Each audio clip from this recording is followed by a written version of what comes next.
دابا هذا هو المستوى ديال الكائنات الجزائري، وهذا هو المستوى ديال ما يسمى عندهم بالإعلام الجزائري. شوفوا الطريقة وشوفوا العبارات اللي تيهضر بها على المملكة المغربية الشريفة وكذلك على فوزي القجع. اسمع. مال كنت نتكلم على تربية الملوك، قال لك التربية للملوك.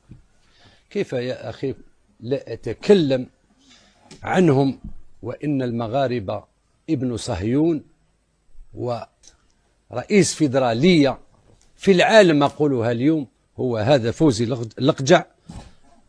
اعتداءات خطيرة وجبانة من جماهير، حوالي 12,000 متفرج ضد 300 مناصر جزائري. ولكن هاي لك الشهامة الجزائرية، رد الجميل. جاو الجزائر فندق 5 نجوم سيد علي، كل الظروف مهيئة، وتقول لي أنا لما نجيك هذا بلد مسلم؟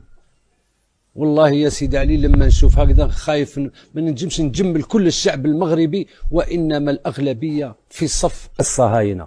أنا اش غنقول لك، الله يعطينا وجهك. نتوما المطار ما عندكمش شي الكراسة، تنبقاو جالسين على الدص، وتجي تقول لي عطيناكم اوطيس 5 نجوم. هادي ما كايناش، غا بغيتي تزيدها. وحاجة أخرى، تربيات الملوك قولها وشلل بها فمك، وانت وغيرك وقبيلتك ما توصلوش غرام من التربية ديال المغاربة. هذه حاجة غادي نقولها لك.